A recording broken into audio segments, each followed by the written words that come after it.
Hi guys! So this will just be a quick video about changing colors in airbrushes. I've had a few questions about do you have to take the whole thing apart or clean it before you change colors, or can you just put more paint in the cup? So I'm just going to flip you around and show you really quickly in real life with an airbrush and paint how that works. Just give me one sec.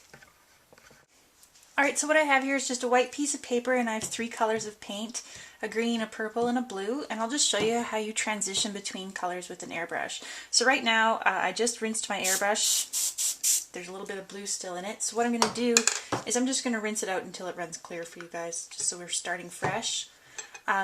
What I do is I just pour a little bit of water in here, and I have a paintbrush, a dirty old one, that I just scrub it around a little bit inside there and then spray it out.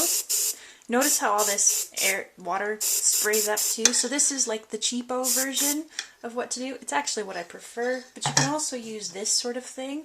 And it's just a little container that you stick your airbrush in and spray. And when you hear that difference in noise, that means that the airbrush is empty of paint.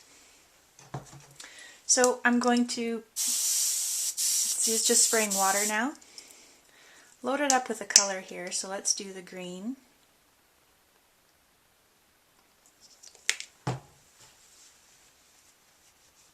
Sorry, just had a little bit of water drip in there.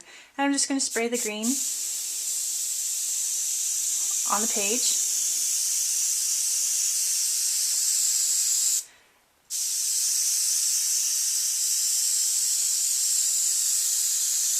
And say that's all I wanted to do. Then I would take the rest of the paint that's left in the cup, empty it into here or into your coffee can, and then switch to another color. So here's some purple. Put a few drops of that in there. And what you'll see here is when I spray, the first few sprays are going to be green. Then it's going to switch to purple.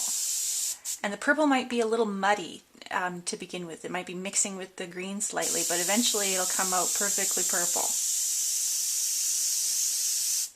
So then you can spray some purple, and then when you're ready to switch to another color, you just empty out the cup again. And let's switch to the blue. And once again, it'll probably spray purple. Yep. Once the purple's out, it'll switch to the blue. Okay, so you don't have to clean your airbrush dramatically in between. The color that's next will eventually wash out the color that was previously in the airbrush cup.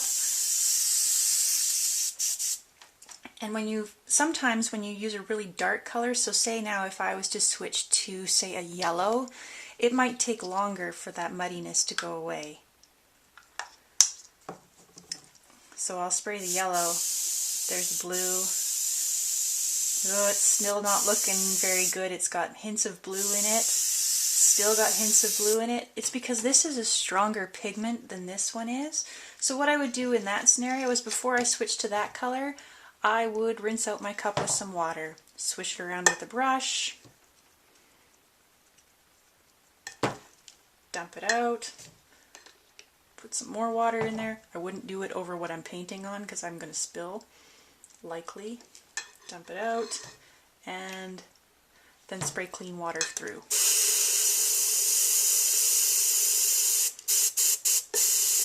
It's also handy to have something white, like a tissue or something, that you can spray on and see if you're actually clean or not yet. You can see that I've still got pigment in the water there.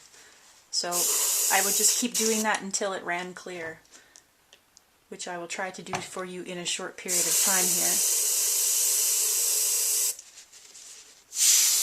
There we go. So now it's running clear and now we're ready to go with the new color.